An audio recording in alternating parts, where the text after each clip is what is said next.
저는 우리 성도님들의 기도와 후원 가운데 3박 4일 동안 미얀마 땅을 잘 다녀왔습니다. 지금 세계에서 가장 여행하기 위험한 나라 1위가 미얀마입니다. 그런데 막상 가보니까 양곤이라는 도시는 태풍의 눈이더라고요. 여러분, 태풍이 온갖 비바람과 폭풍을 동반해도 태풍의 눈은 어때요? 아주 고요하고 잔잔한 것처럼 양곤이 꼭 그와 같았습니다. 군부가 얼마나 철권 통치를 하는지 제가 이번에 4번째 양곤을 갔는데 제일 깨끗하더라고요. 얼마나 도로 정비를 깨끗하게 해놓고 사람들도 별로 없어요. 자전거 타고 가는 청년들 그냥 잡아가지고서 군대로 보내는 그런 상황입니다. 그러다 보니까 어느 날 저녁에 애가 안 돌아오면 어디 간 거예요? 군에 잡혀간 거예요. 그러니까 사람들이 돌아다니는 것도 위축되고 물가는 한 10배 정도 올랐어요. 그러니까 남자 한 사람이, 장정 한 사람이 하루에 일당을 벌면 그 일당 가지고 자기 밖에는 못 먹어요. 자기 입에 들어가는 거 삼시세때 먹으면 식구들 먹일 음식이 없어요. 그러다 보니까 12살, 13살 이런 아이들도 학교 안 가고 다 일을 합니다. 미래가 암담해요. 군부가 그렇게 통치하고 있는 상황에서 미얀마는 불교 국가잖아요. 그런데 승려들이 어떤 시국 선언도 어떤 반대 입장도 표출하지 않아요. 그러다 보니까 불교 국가인 미얀마 사람들이 불교에 대해서 지금 이렇게 마음이 돌아서고 있어요. 그러다 보니까 선교사님이 선교하시는 현장에는 놀라운 구원의 바람이 불고 있는 거예요. 점점 사람들이 교회로 몰려옵니다. 할렐루야. 제가 그걸 보면서 인생은 하나의 단견으로만 볼 수 없구나. 군부가 통치하고 시민들을 못 살게 굴고 억압하고 전기가 없는 게 아니에요. 전기가 남아 도는데도 하루에 4시간, 5시간 이렇게밖에 전기를 안 줍니다. 왜 그렇게 만들어요? 딴 생각하지 말라고. 전기 팡팡 주고 먹고 살만하면 이것들이 되모한다고 일부러 국민 전체를 곤고하게 만들어 놓는 거예요. 민주주의적인 관점에서 생각하면 이런 처죽일 놈들이 있나? 이런 생각이 들잖아요. 그런데 또 영적인 차원에서 보면 이런 상황들이 영혼을 구원해 가시는 하나님의 놀라운 지혜가 되는구나. 이런 것들을 보게 되었습니다. 특별히 저는 이번에 미얀마 선교회에 새로 가입하신 3개의 교회 목사님들, 담임 목사님들을 모시고 가서 선교지 현장을 둘러보게 하고 그 사역들을 다 살펴보고 또 한국에 있는 교회들이 어떻게 단기 선교나 이런 지원 활동들을 협력할지에 대해서 연결을 시켜주는 일들을 잘 하고 돌아왔습니다. 여러분들의 기도와 또 사랑과 후원 때문에 이 모든 일들을 잘 감당할 수 있었습니다. 감사합니다. 우리 옆 사람과 인사하겠습니다. 사랑합니다. 감사합니다. 오늘도 은혜 받으십시오.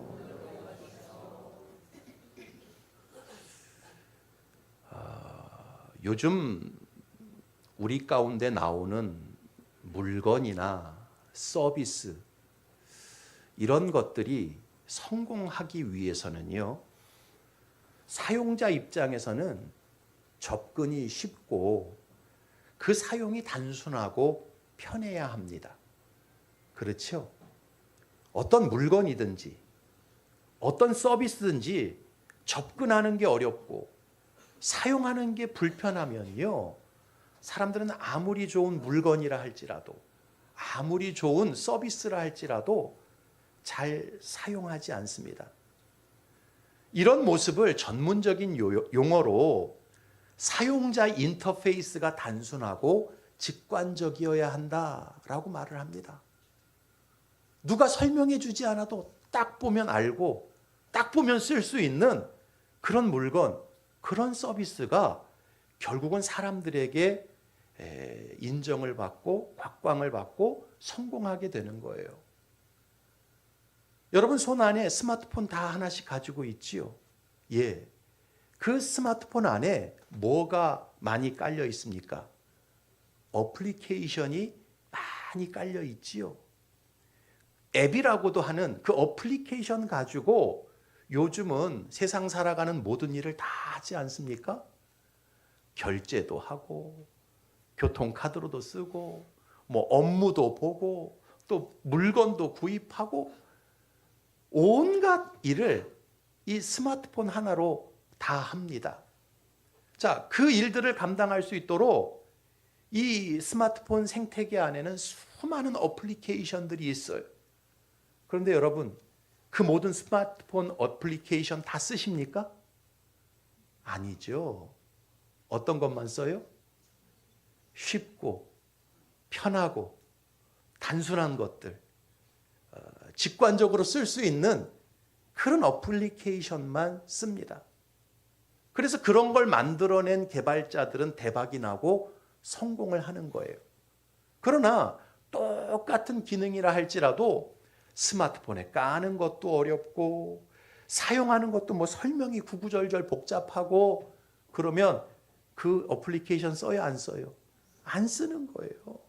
그러면 시간 쓰고 돈 쓰고 어렵게 만들어내도 그걸 만든 개발자는 망할 수밖에 없는 것입니다. 여러분, 요즘 테슬라라는 자동차 회사에서 FSD라는 서비스를 내놨어요. FSD가 뭡니까? Full Self Driving, 자율주행 서비스예요. 이것으로 인해서 지금 전 세계가 열광하고 있습니다. 여러분, 이제는요, 사람이 운전할 필요가 없어요. 자동차 내비게이션에 내가 가고자 하는 목적지만 딱 설정해 주면요, 자동차가 스스로 운전을 해서 목적지까지 데려다 줍니다. 사람보다 운전을 더 기가 막히게, 사고 안 나게 잘 운전을 해요. 그러니 여러분, 이제 사람들이 어떤 자동차 사겠습니까? 예, 자율주행이 되는 자동차 이제 사는 거예요. 여러분 한 번도 경험해 보시지 못했죠? 예, 저도 한 번도 경험해 보지 못했어요. 그런데 이미 이 FSD 기능이 풀려가지고 최근에 테슬라 차량을 산 사람들은요, 그냥 딱 자리에 앉아서 차가 저절로 움직이는 그런 서비스를 경험을 합니다. 그걸 경험한 사람은요, 절대 다른 자동차로 못 넘어가는 거예요. 이제 자동차를 구입하는 기준이 이게 얼마나 디자인이 이쁘냐, 이게 얼마나 유명한 브랜드냐, 그게 아니에요. 이제는 뭐예요?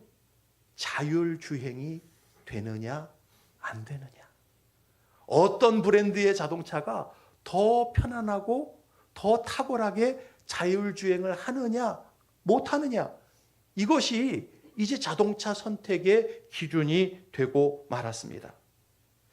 자, 그렇다면 왜 사람들이 자율주행에 그렇게 열광하고 그렇게 흥분을 할까요?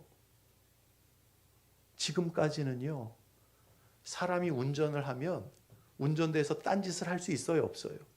못 하잖아요. 운전에만 오로지 집중하고 그 운전도 일이란 말이죠. 그런데 자율주행이 딱 나와지니까 이제 편해지는 거예요. 이제 운전하는 그 시간에 내가 다른 업무를 할 수 있고 다른 활동을 할 수 있는 시간을 확보하게 된 거지요. 너무 편해지고 너무 쉬워지니까 사람들이 그 기술에 열광을 하는 것입니다. 자, 그런데 여러분, 사람이 편하게 쓸 수 있는 물건이든 서비스든 그걸 만드는 회사들은 어떨까요? 그런 물건과 서비스를 만들어내는 게 쉬울까요? 어려울까요? 어떨 것 같아요? 예, 너무나 어렵습니다. 여러분, FSD, 자율주행, 현대에서요, 1조 2천억인가를 쏟아부었는데 실패했어요. 그 자율주행 기술을 만든다는 게요, 너무나 어려운 거예요. 우리가 감히 상상할 수도 없는 천문학적인 돈을 거기다 쏟아부어야 하고요.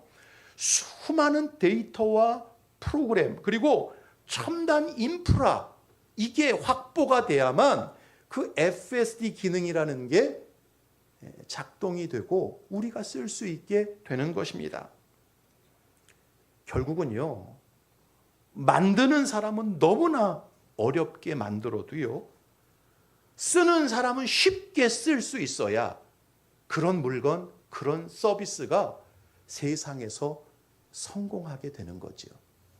자, 제가 설교 서두에 이런 이야기를 하는 이유는요, 이 관계성이 하나님과 인간 사이도 비슷하게 이런 상황이 벌어지고 있기 때문입니다. 제가 설교할 때마다 자주 하는 이야기가 있어요. 그게 뭐냐 하면, 이 세상에서 하나님만이 하실 수 있는 역사가 두 가지가 있다. 제가 여러 번 말씀드렸어요. 여러분, 이 세상에서 하나님만이 하실 수 있는 역사 두 가지가 뭡니까? 첫 번째는 창조의 역사. 두 번째는 구원의 역사. 여러분, 이 세상에서 아무리 천재고 아무리 능력이 탁월하고 가진 게 많아도요, 창조의 역사와 구원의 역사는 사람이 못합니다. 오직 전지전능하신 하나님만이 하실 수 있는 역사가 이 창조의 역사와 구원의 역사예요. 여러분, 온 우주 만물이 생겨나고요, 별들이 생겨나고 행성이 생겨나고 이 지구가 사람이 살만한, 피조물, 곤충과 짐승과 새들이 살만한 그런 환경으로 창조되는 역사가 사람의 능력으로 가능하겠어요? 하나님 수준의 지혜와 능력이 있어야만 이런 창조의 역사가 가능한 것입니다. 전지전능한 하나님의 능력이어야만 이 창조 세계가 구축되고 운행될 수 있는 거예요. 자, 창조의 역사는요, 우리 인간의 입장에서 보면 너무나 복잡하고 어려운 일입니다. 불가능한 일이에요. 그런데 막상 이 창조 세계 안에서 살아가는 인간들과 피조물들은 어떻습니까? 여러분, 창조의 역사에 비하면 이 창조 세계 안에서 살아가는 일들은 너무나 쉽고 단순하고 편안하지 않습니까? 그렇죠. 창조 세계를 만들어내는 것은 너무나 어렵고 복잡하고 불가능한 일인데, 그 세계 안에서 살아가는 이 피조물의 삶은요, 가만히 보면 너무나 쉽고 단순하고 편안하고 자연스러워요. 여러분, 우리가 이 세상을 살려면 일단 숨을 쉬어야 살 수 있잖아요. 그렇죠? 예? 숨 안 쉬면 숨 안 쉬는 사람은 다 어디가 있어요? 다 무덤에 내려갔잖아요. 우리가 이 땅에서 생존이 가능하려면 일단 숨을 쉬어야 돼요. 자, 그런데 여러분, 숨 쉬는 일이 어떻습니까? 어렵습니까? 쉽습니까? 이런 얘기하면, 아유 목사님, 중환자실에 산소호흡기 꽂고 있는 사람은 힘들어요. 이렇게 말하는 사람들이 있어요. 제가 그 얘기하는 게 아니라 일반적인 얘기하는 거예요. 숨 쉬는 게 쉬워요, 어려워요? 예, 너무나 쉬워요. 이 창조 세계 안에서 숨 쉬고 살아가는 거 너무나 쉽고 편안하고 아주 단순합니다. 여러분, 우리가 일단 움직여야 이 땅에서 먹고 살지 않습니까? 그러면 아침에 일어나서 걷고 행동하는 거 쉬워요, 어려워요? 쉬워요, 어려워요? 아예 물론 연세가 뭐 한 100세 되셔가지고서 일어나는 게 어려운 분들 계시죠. 제가 그런 분들 얘기하는 게 아니고 그냥 일반적인 우리들 아침에 일어나서 걷고 행동하는 거 쉬워요, 어려워요? 너무나 쉽습니다. 하나도 어렵지 않아요. 우리는 얼마든지 쉽고 편안하게 단순하게 숨도 쉬고 일어나고 걷고 행동할 수 있어요. 이처럼 하나님의 창조의 역사는 인간의 지혜와 능력으로는 절대 헤아릴 수도 없고 이해할 수도 없고 감당할 수도 없는 크고 위대한 역사이지만 막상 이 창조 세계 안에서 살아가는 인간의 삶은요, 너무나 쉽고 편안하고 단순합니다. 그런데 이것은 구원의 역사도 마찬가지라는 거예요. 죄로 타락한 인간이 자기 스스로를 구원하는 일은요, 너무나 어렵고 힘들고 불가능한 일이에요. 왜냐하면 제가 지난번에 설교한 것처럼 율법의 요구가 너무나 엄청나기 때문입니다. 율법은 본질적으로 누구로부터 나왔어요? 하나님으로부터 나왔어요. 율법을 주신 분이 하나님이십니다. 따라서 인간이 자기의 힘과 노력으로 구원을 받고자 한다면, 이 율법을 지켜서 구원을 받고자 한다면 하나님의 기준을 온전히 충족시켜야만 한다라고 말씀드렸지요. 그 충족시켜야 할 하나님의 기준 두 가지가 뭐예요? 첫 번째는 율법의 모든 조항을 하나라도 빠짐없이 완벽하게 지켜야 한다라는 거예요. 내가 지킨 것만 계산하면 안 돼요.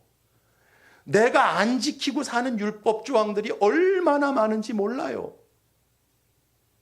율법을 지켜서 우리가 구원을 받고자 한다면 단 한 가지 조항도 어겨서는 안 된다는 거예요. 두 번째로 율법의 외적인 문자만 지켜서 되는 게 아니라 그 율법이 말하는 내면적인 정신까지 지켜야만 구원받을 수 있다는 거예요. 여자를 보고 음욕을 품는 자마다 간음한 자라 그랬어요. 형제를 향해 라가라 말하는 자마다 지옥불에 들어간다 그랬어요. 그러니까 나는 간음 안 했는데 근데 그 머릿속에는 음란한 생각으로 온통 꽉 차 있어. 그러면 이 사람 구원 받을 수 있어요, 없어요? 못 받는다라는 거예요. 여러분, 율법의 모든 조항을 다 지키고 내면의 정신까지 완벽하게 지킨다. 이게 죄로 타락한 인간에게 가능한 일입니까? 불가능한 일이에요. 그래서 하나님께서는요, 아무리 골백 번 죽었다 깨어나도 스스로 구원할 수 없는 인간들을 불쌍히 여기사 하나님 자신이 직접 구원의 역사를 이루셨습니다. 할렐루야. 그 구원의 역사를 이 땅에서 이루신 분이 누구예요? 바로 하나님의 아들 예수 그리스도이신 것입니다. 할렐루야. 예수님께서는요, 죄로 물든 인간이 결코 만족시킬 수 없는 율법의 요구를 완벽하게 만족시키셨어요. 먼저 예수님은 죄인의 씨가 아닌 하나님의 씨로 동정녀 몸에서 이 땅에 태어나셨습니다. 할렐루야. 그리고 그 예수님은 이 땅에 33년 계시는 동안 전혀 흠도 없고 죄도 없는 완벽한 삶을 사셨어요. 흠을 잡을 수 없는 완벽한 어린 양으로 이 33년 지상 생애를 사셨습니다. 그리고 세 번째로 예수님은 인간의 모든 죄값을 청산하시기 위해 친히 십자가에 달려 사망의 쓴 잔을 다 마셨어요. 그의 몸으로 친히 율법이 요구하는 죄값, 그 고난과 죽음을 완벽하게 치르셨습니다. 그리고 마지막으로 예수님은 율법의 요구에 따라 의인에게는 생명과 복이 약속되어져 있기 때문에 비록 인간의 죄짐을 지고 음부에 내려가셨으나 율법의 요구에 따라 사망이 예수님을 묶어둘 수 없었던 거예요. 그래서 3일 만에 사망 권세를 깨뜨리시고 부활하사 생명의 첫 열매가 되셨던 것입니다. 할렐루야.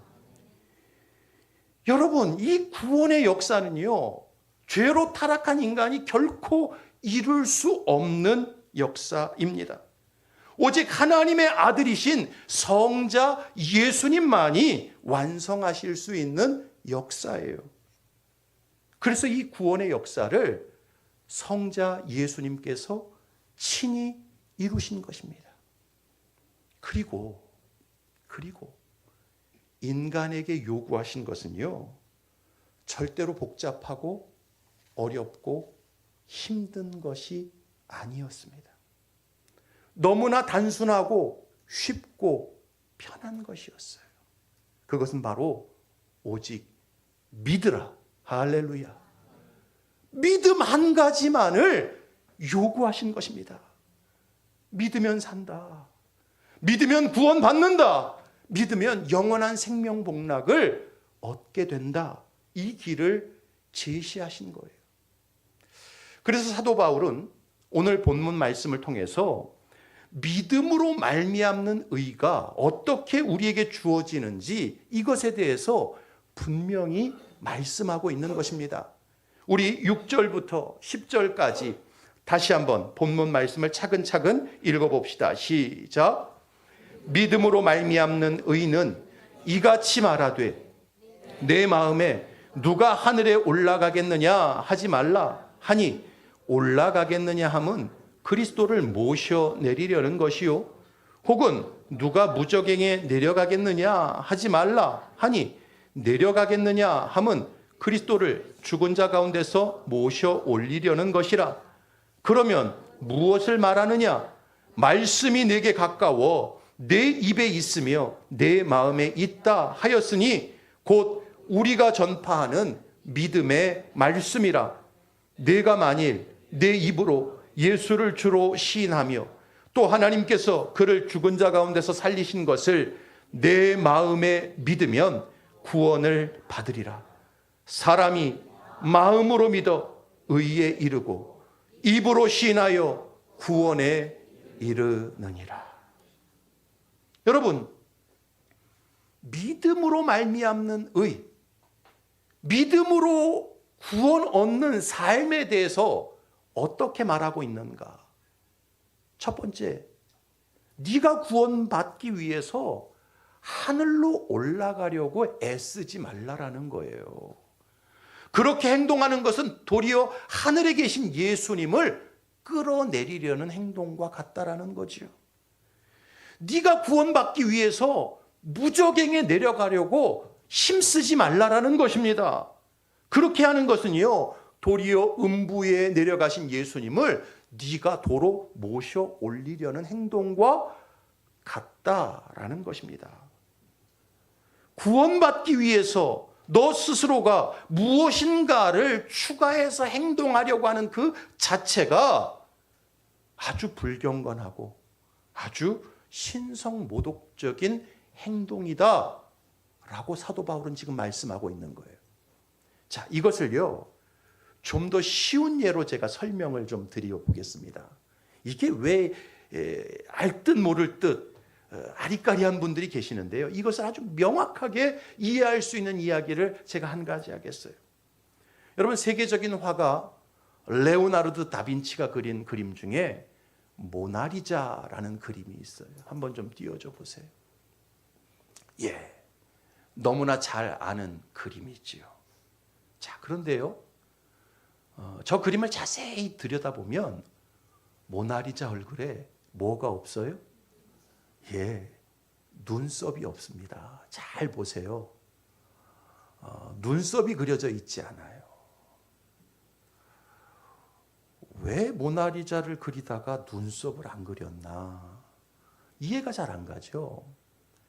레오나르도 다빈치가 살았던 15세기, 16세기에는요, 미인의 기준이 이마가 넓은 게 미인의 기준이었답니다.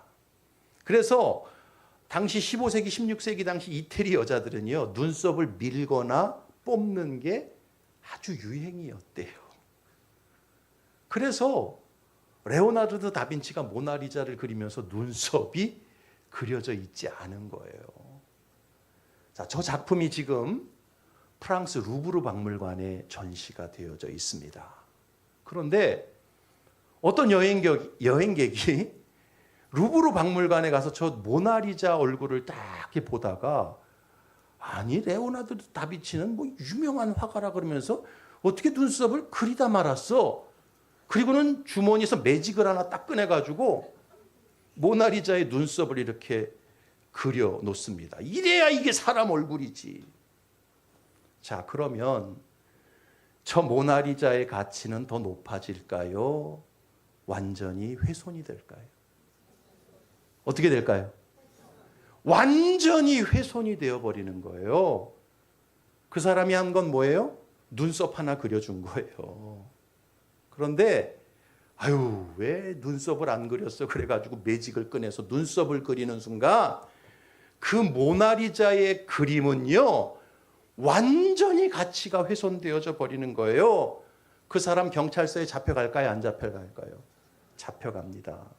잡혀가는 것으로 끝날까요? 아니요. 평생 벌어도 못 갚을 어마어마한 배상금을 물어야 되는 거예요. 오늘 본문의 말씀을 이런 맥락에서 이해해야 하는 것입니다.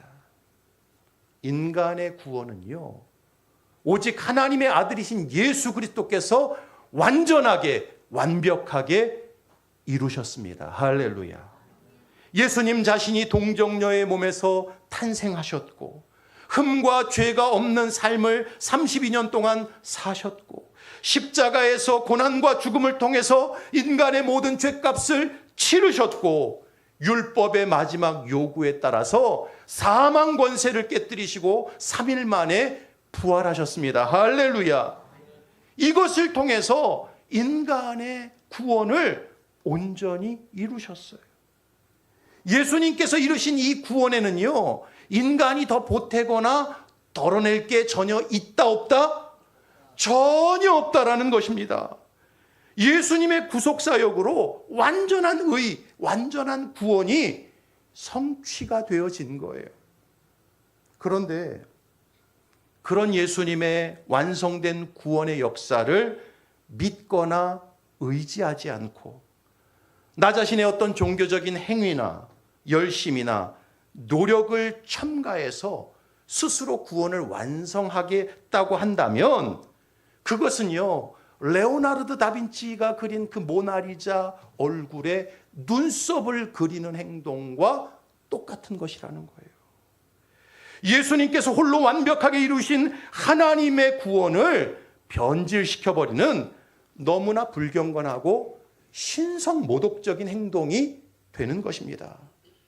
그러므로 믿음으로 말미암는 의를 얻고자 하는 사람은 어떻게 해야 합니까? 우리 8절부터 10절까지 다시 읽어봅시다. 시작.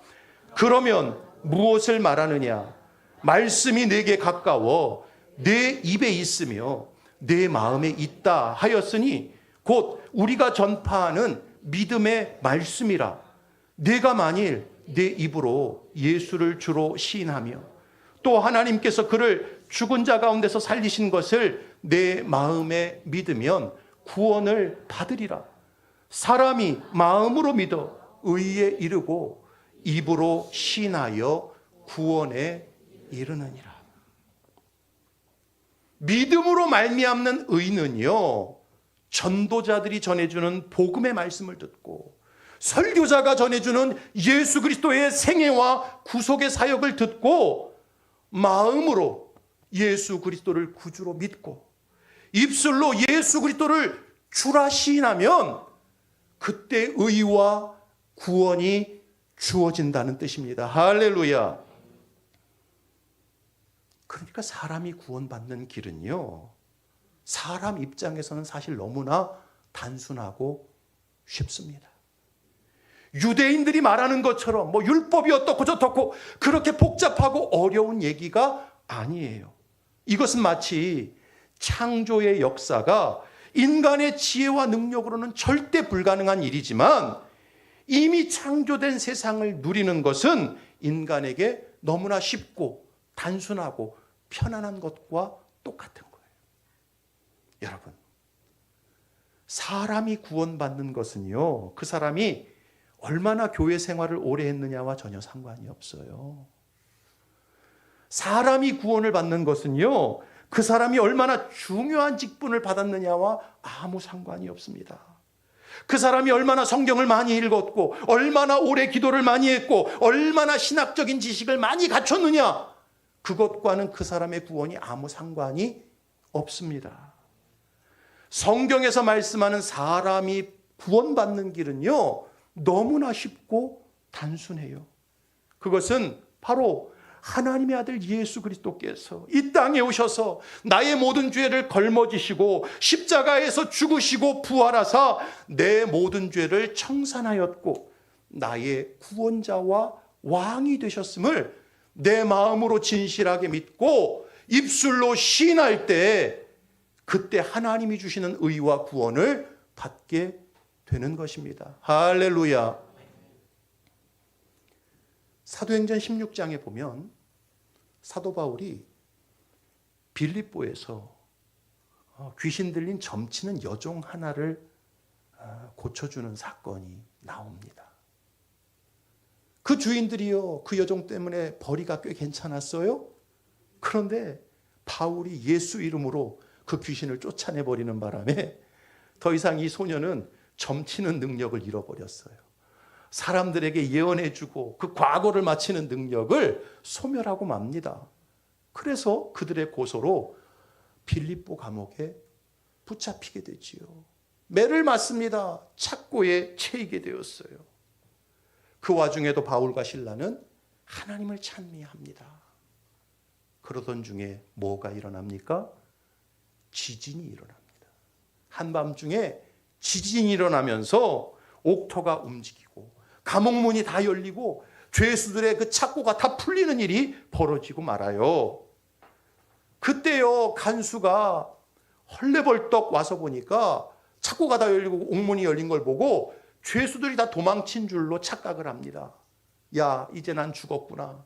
그래서 스스로 목숨을 끊으려고 합니다. 그때 사도 바울이 외칩니다. 내 몸을 상하게 하지 말라. 우리가 다 여기에 있다.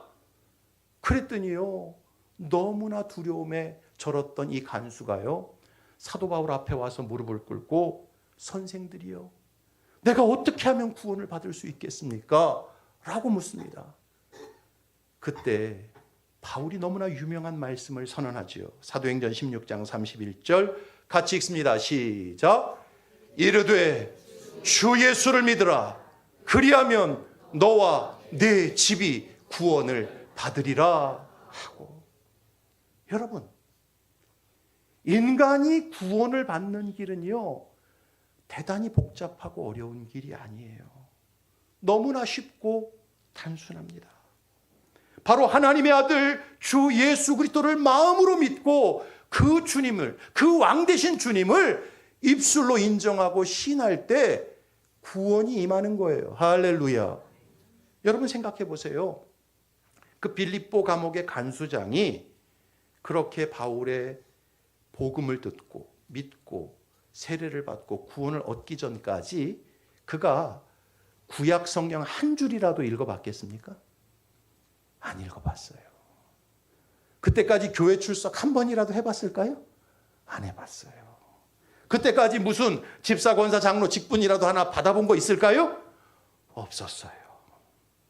인간적인 행위나 공로나 공적을 따져보면 빌립보 감옥의 간수장은요, 내세울 게 아무것도 없었어요.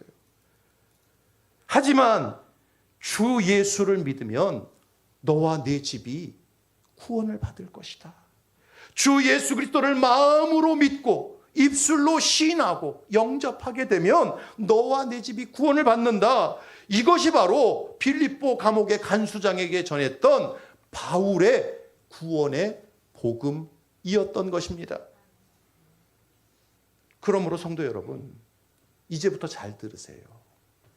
마음판에 이 말씀을 꼭 기억하십시오. 우리가 하나님으로부터 의를 얻고 구원을 받는 길은요, 오직 예수님이 처음이고 예수님이 마지막입니다. 할렐루야. 예수님이 알파고 예수님이 오메가예요. 예수님이 전부가 되시고 예수님이 모든 것이 되십니다. 할렐루야. 예수님 외에 조금이라도 다른 것을 첨가하는 것은요, 다 비성경적인 거예요. 예수님 외에 조금이라도 인간적인 행위나 노력이나 공로를 첨가하는 것은 다 이단성이 있는 거예요. 잘 들으십시오. 어느 특정 교회에 가야만 구원을 받고 어느 특별한 목사 밑에서 신앙생활해야만 구원을 받는다?